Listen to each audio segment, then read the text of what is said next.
নমস্কাৰ। আজি বেক কেমেৰাৰ পৰা অকণমান ভিডিঅ' এটা কেপচাৰ কৰি থ'লোঁ।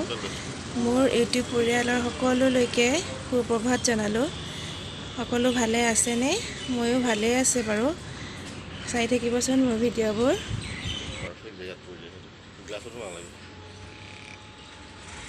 এতিয়া আমি দিল্লীৰ বিশেষ ঠাইলৈ গৈছোঁ। চাওকচোন, এইটো হৈছে উগ্ৰসেনৰ বাউলী। উগ্ৰসেনকা বাউলী লিখা আছে। বাউলী মানে হৈছে কোৱা। গুজৰাটত কোৱাটোক বাউলী বুলি কোৱা হৈছিলে। উগ্ৰসেন ৰজাই তেওঁৰ সৈন্যসকলৰ বাবে পানী ইয়াতে জমা কৰি থৈছিলে। গোটেই দেশতে পানী নোহোৱা হ'লেও তেওঁৰ সৈন্যসকলে ইয়াতে পানী পাইছিলে। সেয়েহে ইয়াক কোৱা হয়, এই জেগাখিনি কোৱা হয় উগ্ৰসেনৰ বাউলী। ইয়াতে বিভিন্ন পৰ্যটক দেশী বিদেশী বহুতো মানুহে ঘূৰি আছিলে। আমিও এইখিনি চাই আহিছিলোঁ। চাওকচোন কেনেকুৱা লাগিছে, বহুত ধুনীয়া লাগে, বহুত তললৈ হয়। এতিয়াও পানী জমা হৈ আছে তাতে। ইয়াকে কোৱা হয় উগ্ৰসেনৰ বাউলী। ইয়াতে PK ছবিখনৰ শ্বুটিঙো কৰা হৈছিলে, আমিৰ খানৰ। এতিয়া আমি আহি আছোঁ, অ'টোৰে আহি আছোঁ ল'টাছ টেম্পলৰ অভিমুখে। আমি ইয়াৰ ল'টাছ টেম্পলৰ গেট পাইছোঁহি আৰু অ'টোৰ পৰা নামিছোঁ। নামি আমি ইয়াৰ ভিতৰলৈ সোমাই আহিছোঁ। সেইটো দেখিছেনে বগাকৈ পদুম ফুলৰ আকাৰত, সেয়াই হৈছে ল'টাছ টেম্পল। বহুত ৰ'দ আছে। আমি খোজকাঢ়ি অকল আমি বুলিয়ে নহয়, বহুতো মানুহ খোজকাঢ়ি আহি আছে।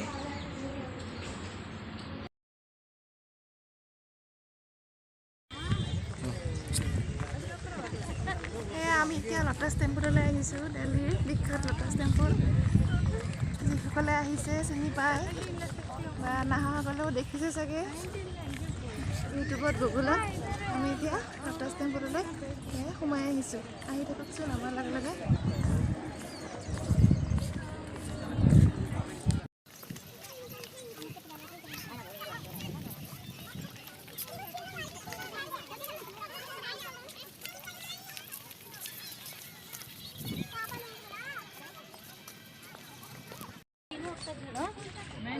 क्यों, क्या हुआ, किसका फोन आया था?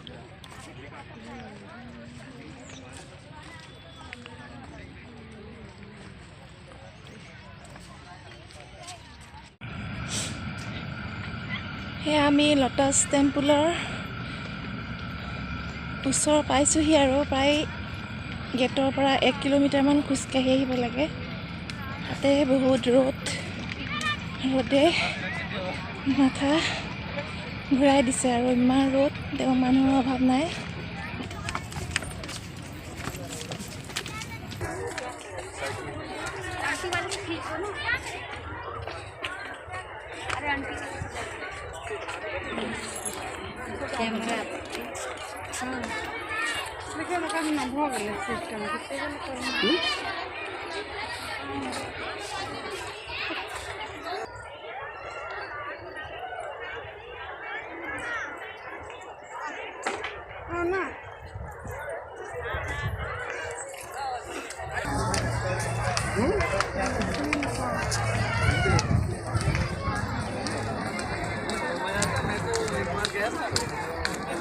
गर्मी में इतना मजा आया।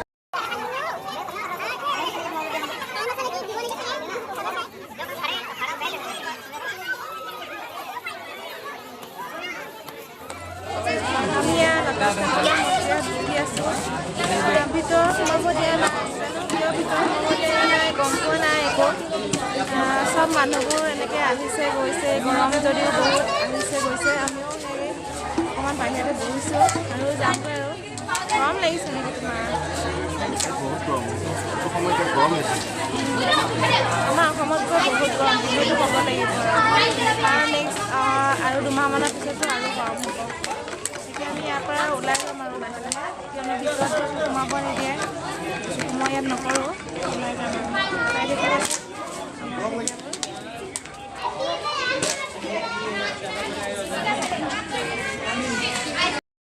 চাওকচোন মানুহবোৰ কেনেকৈ মজিয়াতে বহি লৈছে। আমিও এনেকৈ মজিয়াতে বহি আছোঁ।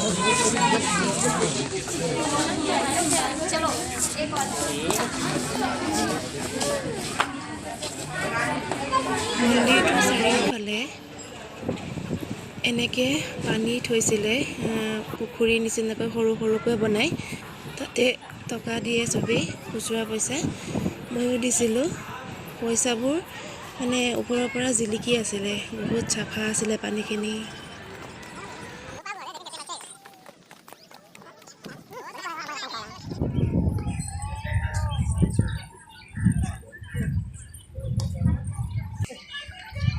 এইটো ল'টাছ টেম্পলৰ মিউজিয়াম আছিলে, তাৰমানে তাত ল'টাছ টেম্পলৰ বিষয়ে কি ক'ত আছে নাই তাৰ ভিতৰতে সংগৃহীত হৈ আছিলে। কিন্তু বাচ্ছা মানে বেবী 12 বছৰ তলৰ বেবী যাব নোৱাৰে ভিতৰত সোমাব, সেয়েহে আমি ভিতৰত সোমাব নোৱাৰিলোঁ, বাহিৰৰ পৰাই চালোঁ। ভিতৰত মানে বেবী সোমাব নিদিয়ে, ভিতৰখন গোটেইখন কাঁচৰ বোলে, সেয়েহে ছেফটিৰ বাবে ভিতৰত সোমাব নিদিয়ে। আমি ইয়াৰ ল'টাছ টেম্পলৰ পৰা এতিয়া ওলাই আহিলোঁ।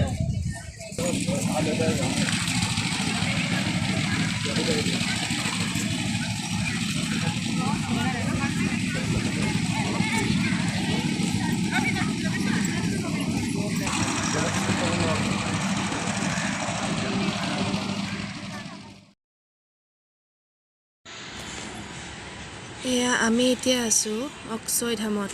অক্ষয়ধাম হৈছে পৃথিৱীৰ তৃতীয়টো ডাঙৰ মন্দিৰ, ৱৰ্ল্ড লাৰ্জেষ্ট থাৰ্ড টেম্পল। আমি ইয়াৰ ভিতৰলৈ আহিছিলোঁ, এনেকৈ আমি অ'টোৰে ভিতৰলৈ আহি আছিলোঁ। তাৰ অ'টোৰ পৰা নামি এনেকৈ আকৌ অকণমান খোজকাঢ়ি গেটৰ অভিমুখে আহিছোঁ।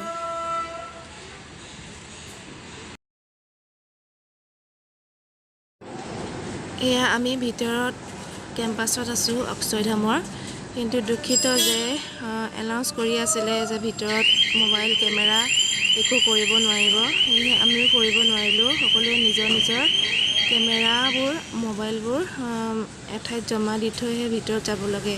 সেয়াই হৈছে অক্ষয়ধাম মন্দিৰ। ইয়াৰ কেম্পাছটো বহুত বেছি ডাঙৰ আছিলে, বহুতখিনি গৈহে মেইন মন্দিৰ পোৱা গৈছিলে।